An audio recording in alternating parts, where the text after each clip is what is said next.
Sæl og blessuð, ég heiti Guðfinnur Sigurvinsson. Þetta Pólitíkin 52. þáttur. Fólk sem bólusett og búsett utan Schengensvæðisins má nú koma til Íslands, framvísi það gildu vottorði slíkt. Frá þessu var greint eftir fund ríkisstjórnarinnar í gær.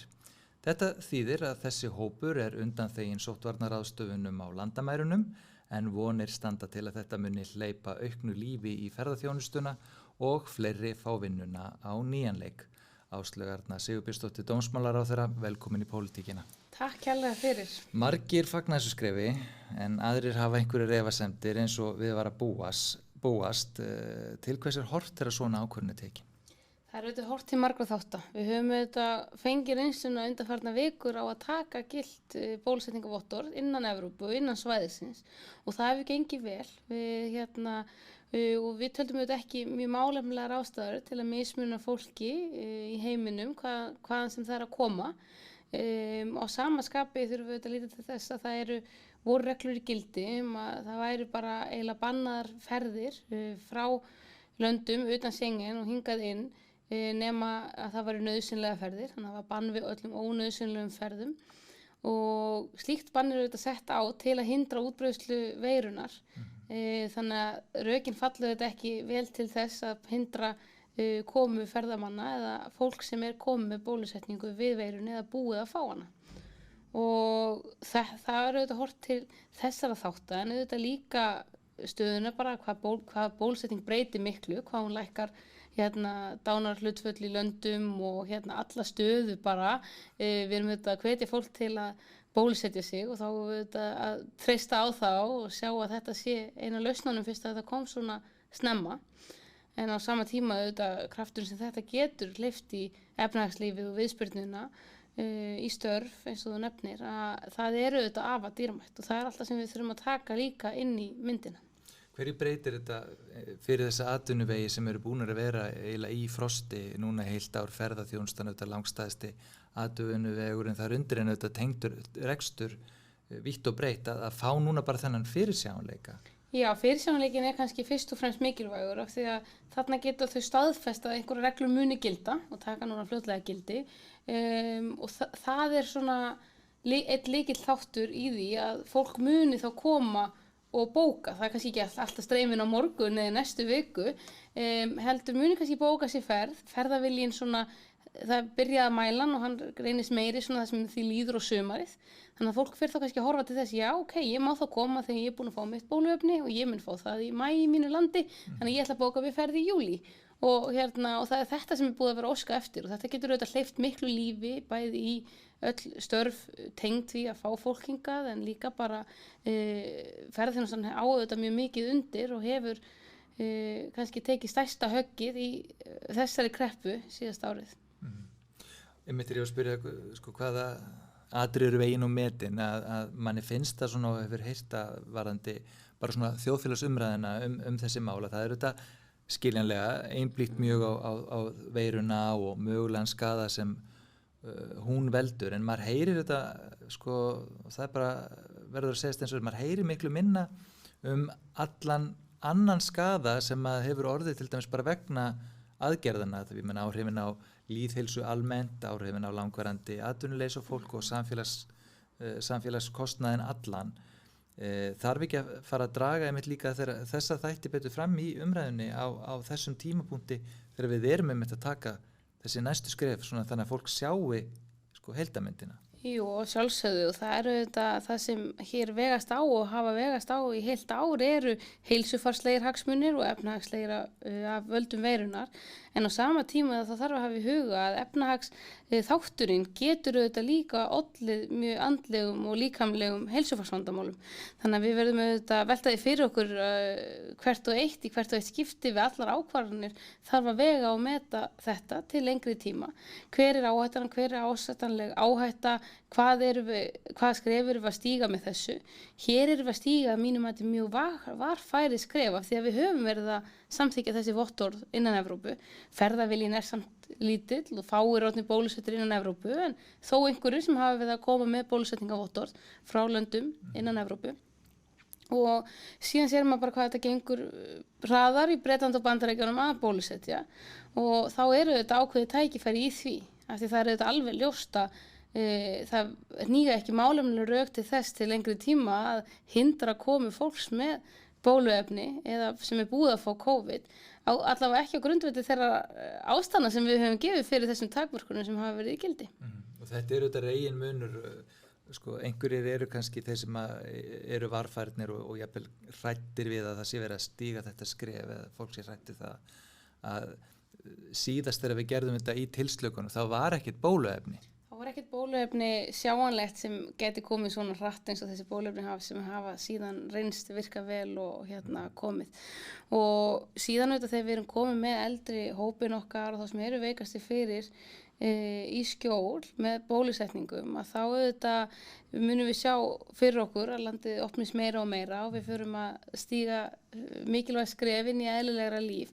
og þá er líka ábyrgð okkar sjálfar sem erum yngri og erum ekki orðin bólusett að gæta svona persónubundnum smitvörnum og sóttvörnum sem virka best. Er það ekki svolítið áherslan framöndan að hver og einn taki með ábyrgð þeim? Nú höfum við fengið gríðarlega miklar upplýsingar og maður sér að fólk alveg að fara eftir þessu í daglegu lífi. Jú, við höfum auðvitað breytt hegðun okkar með miklum hætti snögglega og hratt til að bregðast við þessu ástandi og við höfum bara staðið okkur ótrúlega vel og við getum síðan og munum örugglega til lengri tíma taka síðan á það hvort það var gengið og langt og skamt í einhverjum sérstökum takmörkunum eða tilslökunum í báðar áttir og sagan mun eflaust dæma þetta COVID-ástand með einhverjum hætti og viðbröðin út allt í heiminum og hvernig þau voru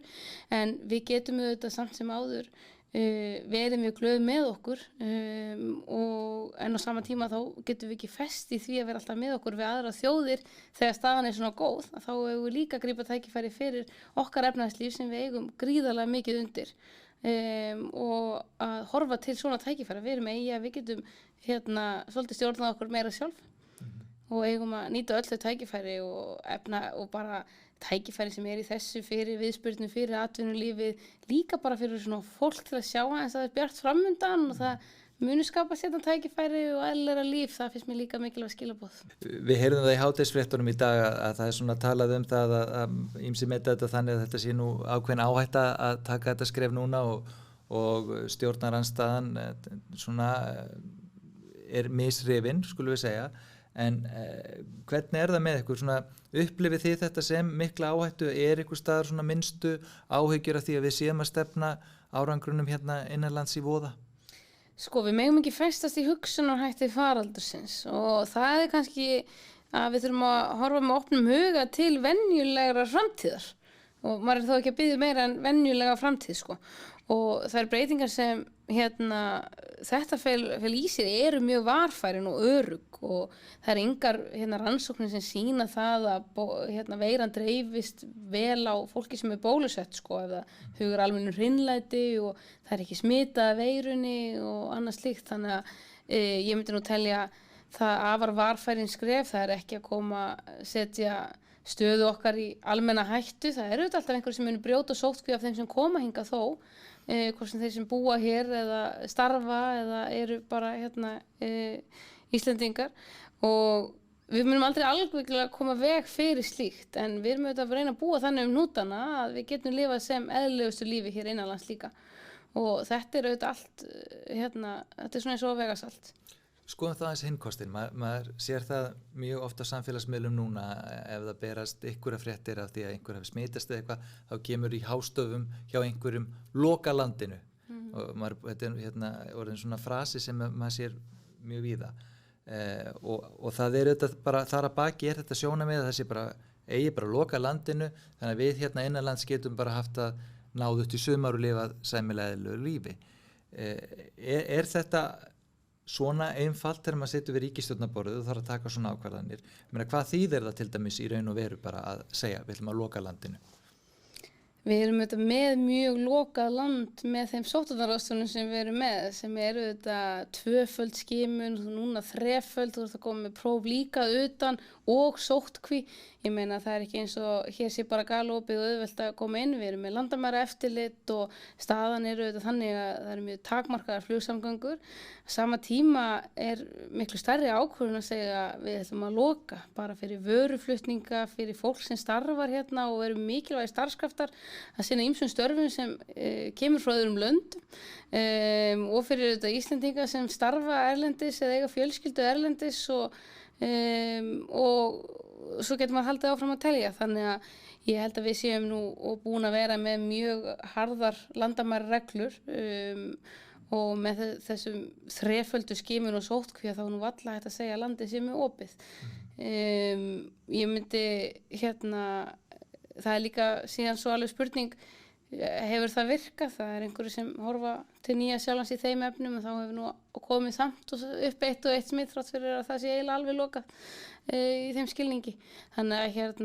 við þurfum auðvitað bara líka að meta, einu sinni svolítið snerist þetta að halda niður kúrfunni, passa heilbrigðiskerfið, það væri nú eðlilegt og við getum aldrei haldið veirunni hérna úti og það ennþá línan hjá sóttvarnalækni að einhverju leyti. Við þurfum auðvitað alltaf að gæta því að ganga meðalhóf í svona aðgerðum og við munum bara borga fyrir þær síðar ef við miklu dýrara verði fyrir bara heilsu fólks, fyrir einmanleika, fyrir geðheilsu, fyrir biðlista sem lengjast út af forgangsröðun á spítalanum, fyrir bara ofbeldi og svo getur maður áfram talið. Það eru auðvitað miklar afleiðingar af mikilli innveru, miklum takmörkunum og svo að missa vinnuna og þessi fjöldi fólk sem atvinnulaus í Íslandi. Það er auðvitað okkar starf að meta þeirra hagsmuni inn í þessa mynd. Að lokum bólusetningar standa yfir og við heyrðum fréttir í morgun sem sögðu að Ísland fær núna 8.000 skammta aukalega af þessu Pfizer bóluefni á öðrum ársfjórðungi og það er þetta ánægilegt að heyra slíka fregnir. Við erum mörg sem vildum sjá þetta gerast mun hraðar. Ertu bjartsýn á að við náum utan þetta verkefni í sumar og lífið verði komið í eðlilegt horf nokkurn veginn með haustinu? Já, ég nú almennt bjartsýn að eðlisfari, auðvitað ég líka í þeim hópi sem væri til að sjá þetta hraðar. Ég veit ekki hverjir í hinum hópnum, en ég held að það sé þó mikla blikur á lofti af því að þegar við komumst yfir það mark að við erum komið með þá sem eldri eru og með undirliggjandi sjúkdóma með bólusetningu að þá blasir auðvitað við okkur allt önnur mynd og þá getum við strax farið að létta verulega á.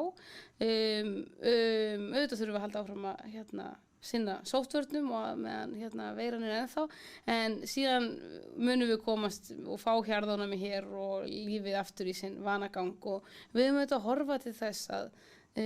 í því að takmarkanirnar muni ekki og mega ekki standa lengur yfir heldur en algjör að brýna nauðsyn ber. Áslaug Arna Sigurbjörnsdóttir, dómsmálaráðherra, takk kærlega fyrir komuna. Takk fyrir mig.